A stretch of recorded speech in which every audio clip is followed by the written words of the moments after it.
Guys কেমন আছো? আজকে তো আমি দুপুর দুপুর রেডি হয়ে নিলাম, জুতো পুতো পরে একদম ফিটফাট। আর আজকে আমার জুতো পরার স্টাইলটা একটু অন্যরকমই ছিল।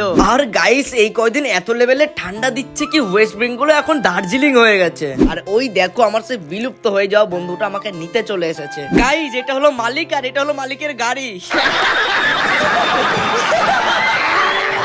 গাইস এত ঠান্ডায় কি এত জোরে গাড়ি চালানো উচিত? আমি তো পুরো ঠান্ডায় জমে গেছি।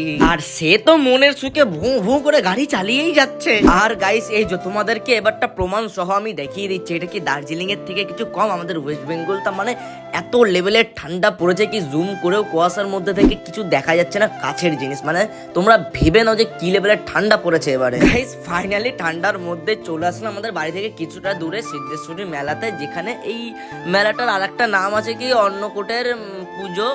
দেন এখানে মেলাটাও একসাথে হয়। আর তোমরা মেলায় ঢুকে কিছুটা এগিয়ে দেখতে পারবে কি এখানে পুজো দেওয়ার জন্য সব রকমের জিনিস আছে, ফল থেকে প্রসাদ সব তোমরা নিয়ে এখানে পুজো দিতে পারো। দেখো গাইস এখানে লাইনটা কত লেভেলের পড়েছে। গাইস আমাদের ব্যারাকপুরে যে কটা পুজো বা যে কটা অনুষ্ঠান হয় সব কটাতেই কিন্তু মেলা বড় বড় হয়, তোমরা কিন্তু এসে এনজয় নিতে পারবে। আর গাইস তোমরা এখন যে মায়ের মুখটা দেখতে পাচ্ছ এটা কিন্তু পুরোটাই ভাত দিয়ে তৈরি করা হয়েছে, জাস্ট ওয়াও লাগছে দেখতে। আর আমাদের বাড়ির পাশের এই প্রোগ্রামটা প্রত্যেক বছরের নাই এবারেও হচ্ছে, যেটা 4, 5, 6, 7 4 দিন ধরে হবে। কি বলতো আমাদের ব্যারাকপুরে না আনন্দের কোনো কম নেই, বছরে বছরে এত প্রোগ্রাম হয় কি পকেটে আর পয়সা থাকে না। আর সেই কারণে আমার মা সুযোগের সৎ ব্যবহার করে একটা চায়ের দোকান খুলে নিল। সো গাইস আজকে যেহেতু প্রথম দিন ছিল প্রোগ্রামের, সেই কারণে একটুখানি বাজি বাজি ফাটানো হলো, একটুখানি গান বাজনা হলো।